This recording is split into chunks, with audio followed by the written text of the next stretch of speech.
Hey there, everybody. Welcome to another episode of Madness Retaliation 2 Rebuild.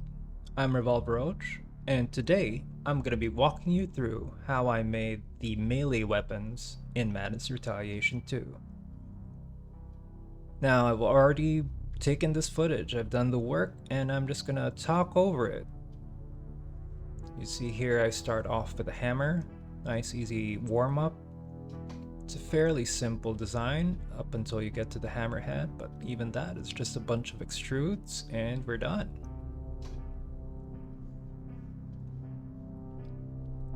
Moving on, we've got the combat baton.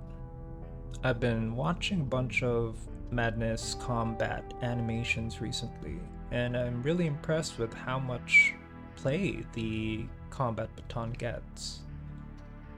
It's used a lot for offense and defense, and I'm pretty sure Hank has thrown one through an agent's head multiple times. Coming up next is the Bowie knife. Bowie knife? Bowie knife. I think it's Bowie. Like David Bowie, right? So this is the first bladed weapon that I modeled during this session, and it took me a little bit to figure out how I want to do it. So here I just made a cube, modeled the blade, moved on to the handguard, and then did a cylinder for the hand hold, for the grip. Now I scaled this down, then I'm trying to figure out how I do a sharp edge, but still keep the middle section of the blade meaty.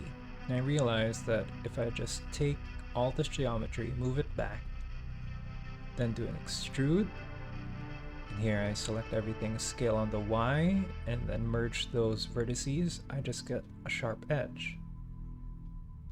Up next is the mace. Now this is a weapon that's not really seen much in the Madness combat animations. I think according to the wiki it's only in one episode, but in the game I want, some variety between blunt weapons and bladed weapons. Those are going to have certain effects in combat, so this weapon made the cut.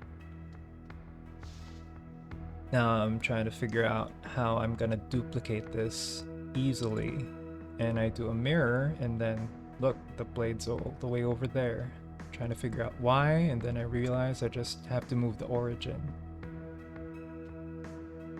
Now I want 4 blades, so I separate this geometry and then I rotate it around the z-axis. Here you see me just fixing the smoothing groups so that the appearance of the faces don't have those sharp edges as it goes along the curve. Now I've got the battle axe. The battle axe is one of the first long weapons that you get. It's got a range of 2 in the game. Here I just quickly model the shaft. You may have noticed that I created separate geometry for the part where the hand goes. You'll see me do that a lot, and the reason will become clearer when I get to the texturing portion of this session. Now I'm modeling the blade. I thought this was going to be more complicated, but turned out that I figured it out quickly. So I just made the blade section. Figuring out how to do this, I decided, you know what, I'm just gonna create a face at the angle. Yeah, then I move the geometry. I'm not even sure what that back section is, but it's there and I wanted to keep it, so there it is. Now that trick I did with the Bowie knife, I just replicate it here, make that sharp edge. Give that blade a little taper, and we're done. Moving on is a spear, another rare weapon in the Madness Combat series. I believe the wiki shows that it was only used once by the Auditor in one of the latest episodes. I think it might be MC11.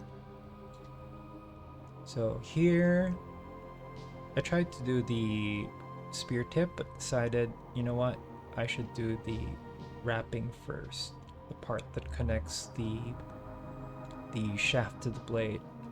Then I do separate geometry for the spear tip. It's a fairly simple shape, so it's just a bunch of extrudes. Yeah, I make the tip here by scaling along the X, and then I do my blade edge trick. Now if you notice, there's a hole in that spear tip, so I'm gonna do a little trick. It's fairly common. You probably know this if you do any Blender modeling. I create a cylinder, and then I use the Boolean modifier to punch that cylinder shape as a hole in the spear tip geometry. So here I just fix some of the vertices, make sure that I merge them to delete any unnecessary faces, and that's a hole in the spear tip. You'll notice it's off-center. That's on purpose because it's off-center in the reference material, and kind of like it. Gives it a tiny bit of character.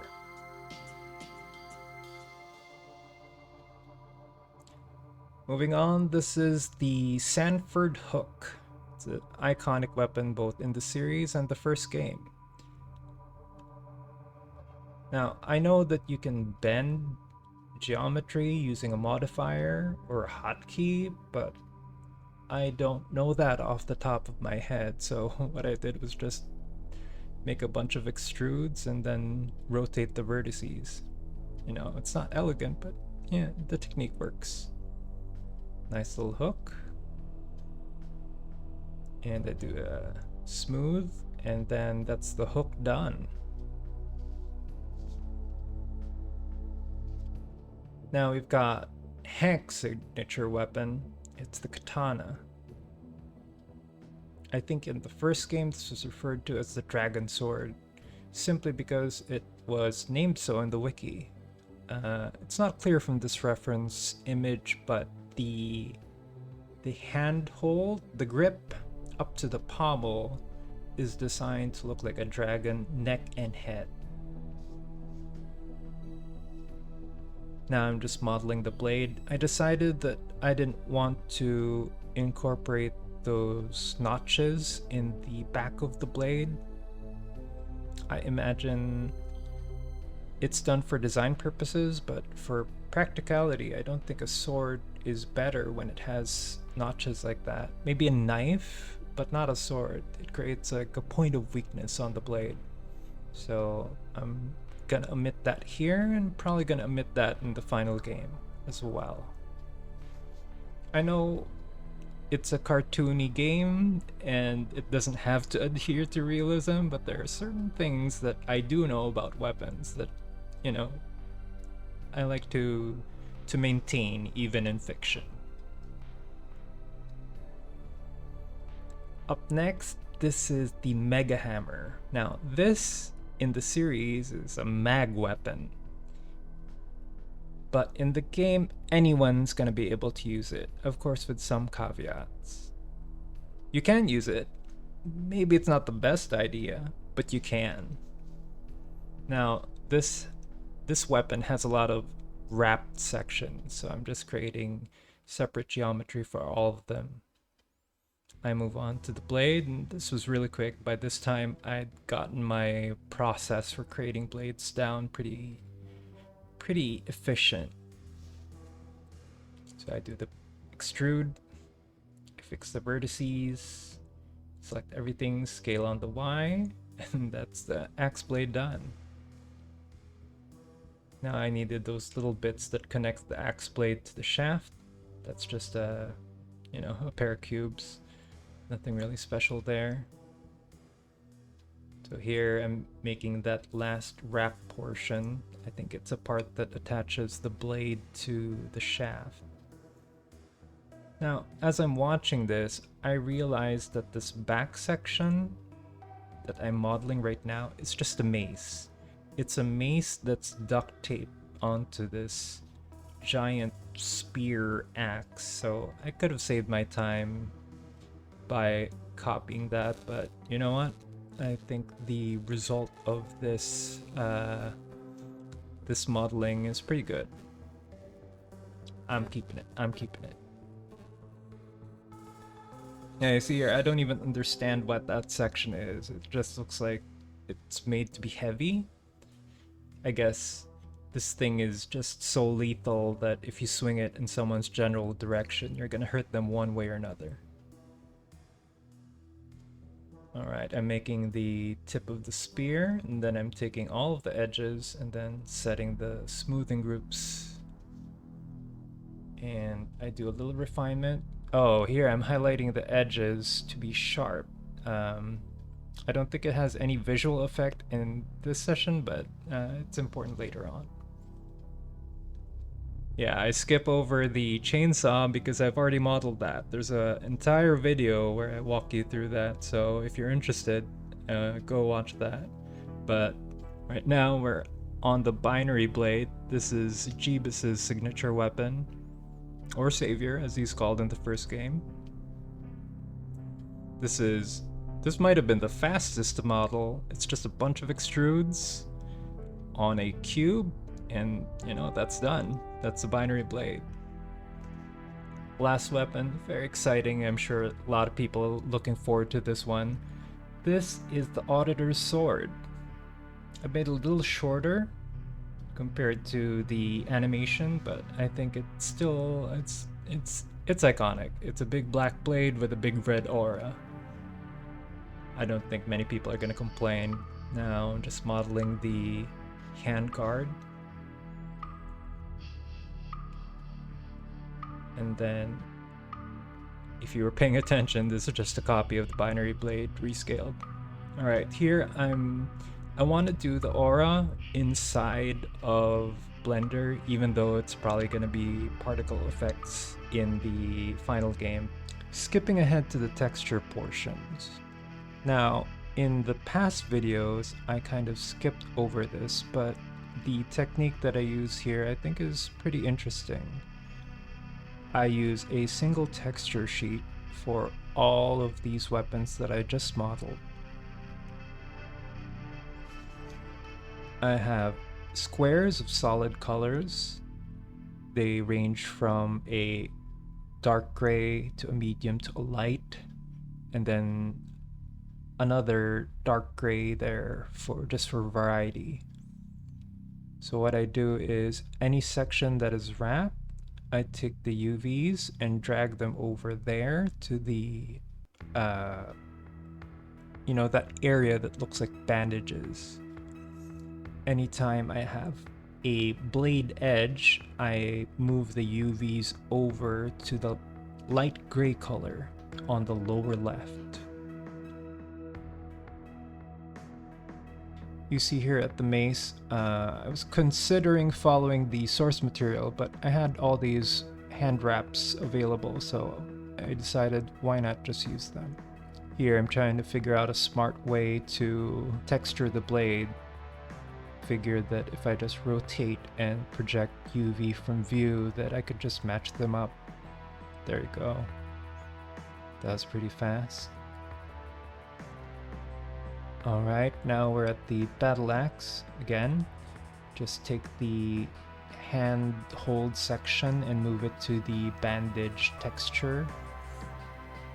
You see, that's why I created separate geometry for any section that looks like it was wrapped. Up next is the spear. I love the look on the blade of this thing. It's very sharp. That contrast between the dark and light gray.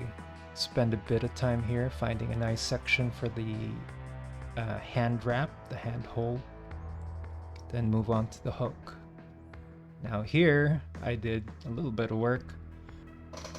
I took the UVs and I straightened the curve basically. You see here I'm trying to square off the shape. That way the UVs can sit in this middle section where the two shades of gray meet. Now I'll move it over, yeah, there you go. I move it over where the dark gray meets the white so that the blade looks nice and shiny. It's kind of a fake lighting, if you will. Here I'm just fixing the smoothing groups for the dragon blade. I want some sections to be straight, flat, and then some sections to be smooth, so that later on when I add texture detail, there's going to be some variety, as if it's, plated or embossed. Up next is the Mega Hammer. I do spend a bit of time trying to get a similar looking wrap here by the blade edge. While I was texturing this, I did not realize that the bunch of spikes on the back are kind of just a mace. I could have just taken the mace that I modeled and, stuck it on the back of this thing. Perhaps I'll revisit that in the future. Now we're moving on to the binary blade. I don't have the numbers in this texture sheet. I did kind of forget, but this is a quick job, and I think even without the detail, it's pretty recognizable. Moving on to the last weapon, this is the Auditor Blade. Now you'll see here, once I finish the black section of the blade, I do a little trick with the aura. I take all of the UVs, and then I map them out individually, rotate them, and then you'll see here in a second.